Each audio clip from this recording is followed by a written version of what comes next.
Stock market sold off again today, 2 days in a row, starting off the new year in a sell mode. More than likely, what's happening is we've seen a bunch of stocks, some stocks, moving much higher, well beyond where they should be.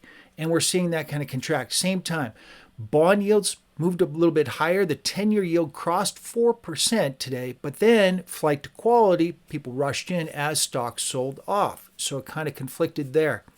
I've got a breakdown of all the sectors and the future earnings per share yields for one share for each of the items inside there. You'll want to take a look at that.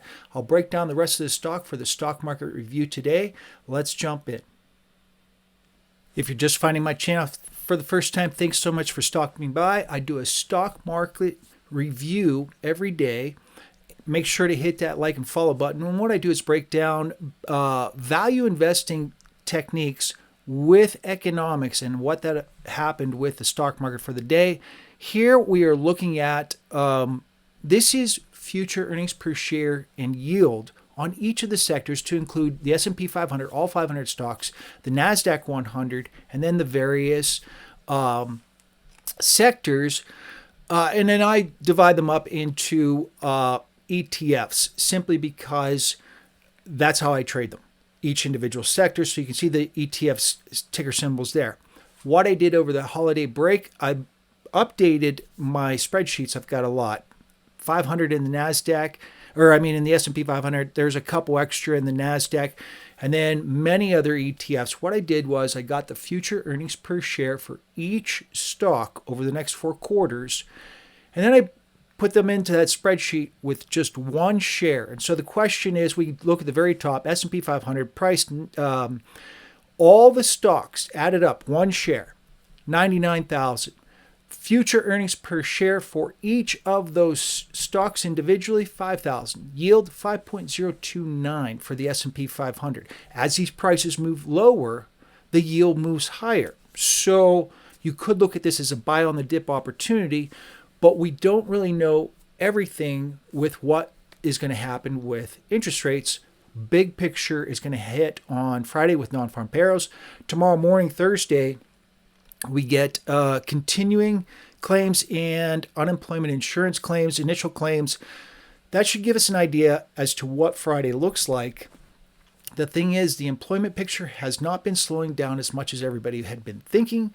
And that's really going to be an interesting number for Friday for December non-farm payrolls. Now, moving downward, these are the iShares sector ETFs, and then I put the symbol and then which sector they are. You can see the price, the future earnings per share for one share. I didn't trade weight it. I only look at one share, and then I look at the yield moving forward. So that gives you an idea as to which sectors are overvalued, which technology, which AKA NASDAQ as well. The rest of them, buy on the dips. There's still plenty of juice, but we don't know the economy moving forward. Will the Federal Reserve have to push interest rates higher? It's a presidential election year. They're going to opt to not. My thing is, I still am not 100% on board. It really depends with housing, believe it or not. Let's move forward. This is what the S&P 500 looked like on the 1-hour bar chart. It's getting kind of ugly. The S&P 500 of the 3 indexes, NASDAQ, Dow, and S&P 500, was the only one that didn't clear all-time highs. The Dow and the NASDAQ did. Not a big sort of story there. But the bigger picture chart is starting to look like a repeat from the previous, call it 2021 going into 2022, when all of a sudden the Federal Reserve had to push interest rates much higher. They did so. Stocks fell all through 2022, rebounded in 2023. We're at those levels again. We might see some more selling. This is the bigger picture of the chart I just showed you. This is the 4-hour bar chart. A technician would look at that level and say, very interesting if it breaks all the way down below. I'm going to point to the 10-year and the economy to kind of figure out what's going to happen next there. Volatility index. No one's really buying puts. Put call ratio hasn't really skewed too much. We saw a little bit of movement higher in puts, of course, but we didn't even clip yesterday's number. So the volatility index is actually kind of calm. Most people, this is just profit taking. This isn't necessarily an initial move lower. We'll see what happens on Friday. So that's all we're really kind of looking at is profit taking more so than anything. This isn't necessarily a bigger picture move just yet. Treasury yield initially spiking up above 4%, as you can see there, then flight to quality. Go back to that initial breakdown of all the stocks. NASDAQ, perfect example. You're looking at 3.6% future yield. You could buy into the US 10-year Treasury at, say, maybe you bought in at 3.95%. So should stocks continue to fall, you're looking at a pretty decent sort of position that will be more safeguarded.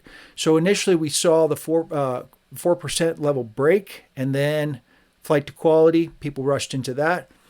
US dollar index, as the world stock markets start to sell off, they will rush into the US dollar. The sell-off actually started late last night and kind of just kept going. So that's what we're really kind of looking at, just more getting back to the basic fundamentals. December got away. A lot of people were on vacation.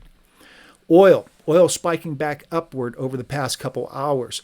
I had wondered if we were going to break 70 and keep going. Not so the case. We're only at 73 right now. Could see a price move lower. Spot gold, last chart I've got for you. The spot gold also popping back upward. A little bit of buying on the dips there.